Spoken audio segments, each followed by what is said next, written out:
छोटा सा टुकड़ा था जिस पर खेती करके वो अपना और अपने बहनों का पेट पालती थी।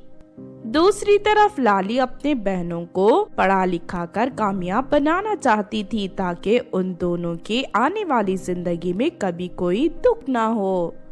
फिर एक दिन लाली अपने खेत पर काम कर रही थी कि तभी वहाँ शहर में रहने वाली सपना नाम की एक अमीर औरत अपनी सहेलियों के साथ आ जाती है।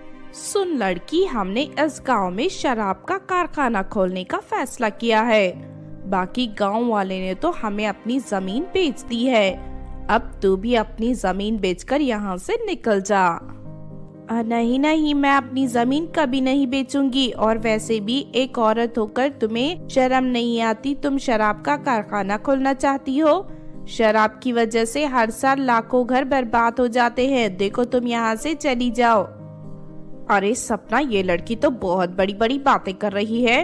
अगर हमें इसकी जमीन नहीं मिली तो हम यहाँ शराब का कारखाना नहीं खोल पाएंगी। तू ठीक कहती है, हमें किसी भी तरह इस लड़की से ये जमीन हथियानी होगी। अगर ये सीधी तरह नहीं मानेगी तो हम इसे दूसरे तरीके से ले लेंगे। फिर वो सभी औरतें वहाँ से चली जाती हैं। दीदी, मुझे उन औरतों की बातें सुनकर बहुत डर लग रहा है। कहीं ऐसा न हो कि हमारी जमीन छीनने के लिए वो हमें नुकसान पहुँचाए।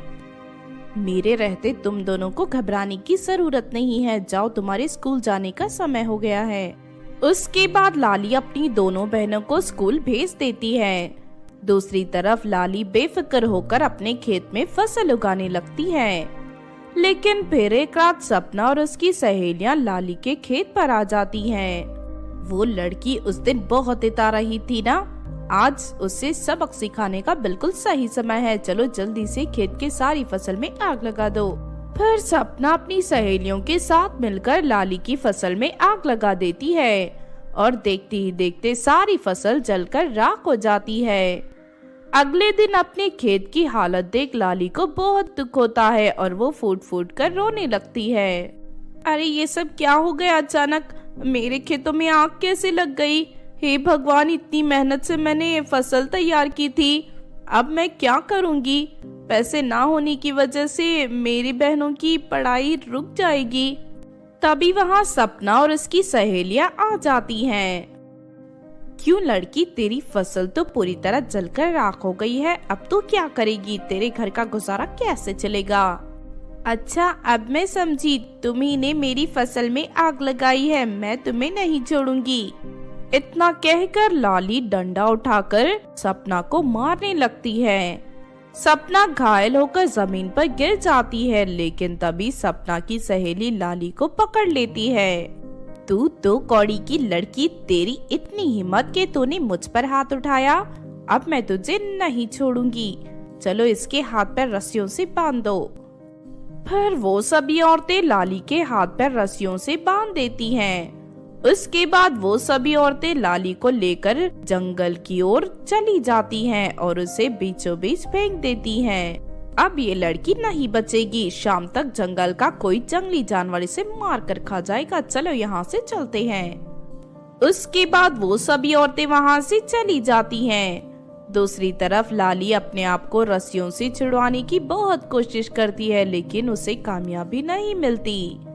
तभी वहाँ कुछ जंगली जानवर आ जाते हैं। लाली को देख वो सभी जानवर लाल टपकाते हुए लाली की ओर बढ़ने लगते हैं। उन जानवरों को अपनी ओर आते देख लाली घबरा जाती है। अरे नहीं, ये जानवर तो मुझे मारकर खा जाएंगे। अरे कोई मुझे बचाओ, कोई मेरी मदद करो। इस तरह लाली मदद के लिए जोर जोर से चिल्लाने लगती है। तभी पीपल के पेड़ पर रहने वाली एक चुड़ैल लाली की आवाज सुन लेती है। वो चुड़ैल बहुत दयालु और नेक थी। वो हमेशा मुसीबत में फंसे लोगों की मदद किया करती थी। चुड़ैल फौरन लाली के पास पहुंच जाती है। फिर चुड़ैल वहां आग प्रकट कर देती है। आग को देख सभी जानवर घबराकर वहां से भाग निकलते हैं। उसके बाद चुड़ैल लाली की रस्सियां खोल देती है। डरो मत लड़की, मेरे रहते इस जंगल का कोई जानवर तुम्हें नुकसान नहीं पहुंचा सकता। लेकिन तुम्हारी ये हालत कैसे हुई? लाली चुड़ैल को सपना की करतूतों के बारे में सब कुछ बता देती है। लाली का दुख जानकर चुड़ैल उसकी मदद करने का फैसला करती है। उसके बाद चुड़ैल लाली को लेकर उसके खेत पहुंच जाती है। फिर चुड़ैल अपने बालों को तोड़कर लाली के खेतों में फेंकने लगती है। उसके बाद चुड़ैल वहां ढेर सारा पानी डाल देती है और अगले ही पल लाली के खेत में पैसों की खेती तैयार हो जाती है। ये नजारा देख लाली बहुत खुश होती है, लेकिन तभी वहां सपना अपनी सहेलियों के साथ आ जाती है। अच्छा, तो तुम सभी वही औरतें हो जिन्होंने इस बेचारी लड़की पर अत्याचार किया है। तुम सभी यहाँ शराब का कारखाना लगाना चाहती हो ना? ठहर जाओ, अभी मैं तुम्हारी इच्छा पूरी करती हूँ। उसके बाद चुड़ैल सपना और उसकी सहेलियों को रस्सियों से बांधकर हवा में उड़ाती हुई दूर एक टापू पर ले जाती है। उस टापू पर शराब से भरा एक कुआं मौजूद था। चुड़ैल उन सभी औरतों को कुएं में डुबा देती है। देखते ही देखते वो सभी औरतें तड़पने लगती हैं और चुड़ैल से उन्हें छोड़ने की विनती करने लगती हैं। लेकिन चुड़ैल उनकी एक नहीं सुनती और वहां से गायब हो जाती है। इस तरह उस दुष्ट औरत को उनके किए की सजा मिल जाती है। दूसरी तरफ पैसों की खेती से लाली बहुत अमीर बन जाती है और हंसी खुशी अपने बहनों के साथ रहने लगती है। एक दिन कंचन अपनी सहेलियों के साथ बगीचे में खेल रही थी कि तभी अचानक वहाँ एक चुड़ैल आ जाती है। चुड़ैल उन सभी लड़कियों को पकड़कर अपने साथ ले जाने लगती है। बचाओ, ये चुड़ैल हमें पकड़कर अपने साथ ले जा रही है, कोई हमारी मदद करो।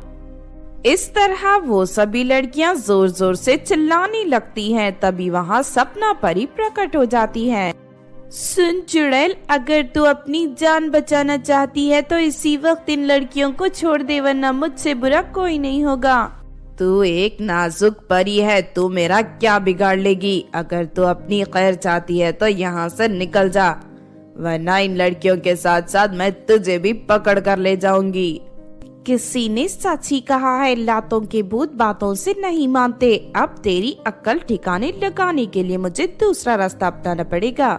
इतना कहकर सपना परी अपनी जादुई छड़ी की शक्ति से एक जादुई ट्रिमर प्रकट कर देती है।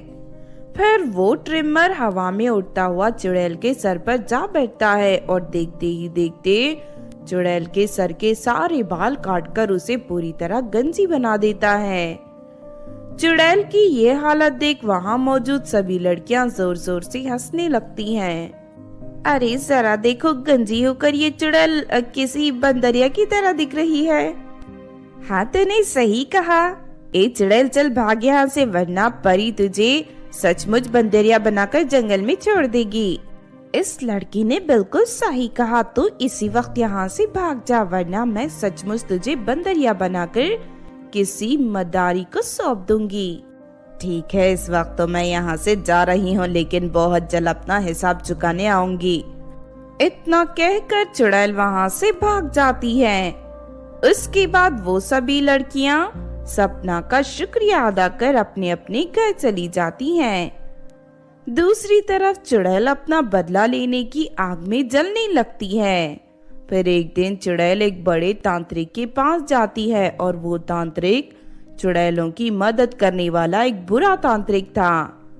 फिर वो तांत्रिक चुड़ैल को एक गहरे कुएं के पास ले जाता है। तुझे 100 मुर्गियों को इस कुएं के अंदर डालना होगा। उसके बाद इस जादुई कुएं की शक्ति से वो सभी मुर्गियां आपस में जुड़कर एक विशाल मुर्गी का रूप धारण कर लेंगी।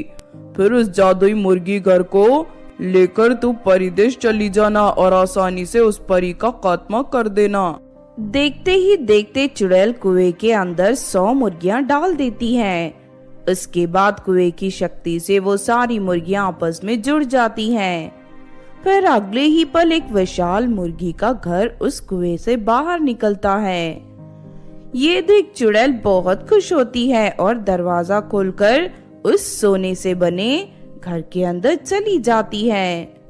उसके बाद चुड़ैल उस मुर्गी घर को लेकर हवा में उड़ती हुई सपना परी की तलाश में परिदेश पहुंच जाती है। तभी मुर्गी घर के अंदर रखे जादुई गोले में देखकर चुड़ैल सपना परी का पता लगा लेती है। फिर चुड़ैल बिना समय गवाए फौरन सपना परी के पास पहुंच जाती है। अचानक अपने सामने हवा में उड़ने वाला मुर्गी घर को देख सपना परी हैरान रह जाती है, लेकिन तभी दरवाजा खोलकर चुड़ैल बाहर निकल आती है। अरे ये तो वही चुड़ैल है जिसे कुछ दिनों पहले मैंने एक गंजी बना दिया था, लेकिन ये यहाँ कैसे आ गई? इसके पास इतना विशाल मुर्गी सोने का घर कैसे आया? मैं तुझे जान से मारने आई हूँ, तभी मेरे मन को शांति मिलेगी। चल मरने के लिए तैयार हो जा। उसके बाद चुड़ैल मुर्गी घर की गर्दन पर सवार होकर उसके कान मरोड़ने लगती है और अगले ही पल उस मुर्गी घर के मुंह से ढेर सारे आग सपना परी के ऊपर गिरने लगती है। अरे ये मुर्गी घर तो बहुत ही शक्तिशाली है, कोई बचाओ मुझे। देखते ही देखते सपना परी डर से तड़पने लगती है, लेकिन तभी वहाँ उसकी सहेलियां परी आ जाती हैं। वो सभी अपनी जादुई छड़ी की शक्ति से चुड़ैल को रस्सियों से बांधकर जमीन पर पटक देती है। उसके बाद वो सभी परियां चुड़ैल को एक बड़े बक्से में बंद करके उसे गहरे समंदर में फेंक देती है। फिर परियां उस मुर्गी घर को जलाकर राख कर देती हैं और खुशी से रहने लगती हैं। तो आपने देखा दोस्तों चुड़ैल के मुर्गी घर की कहानी। इस कहानी से हमें ये सीख मिलती है कि दूसरों को परेशान करने वाले लोग ज्यादा दिन नहीं बच पाते। एक ना एक दिन उन्हें अपने बुरे कर्मों की सजा जरूर मिलती है।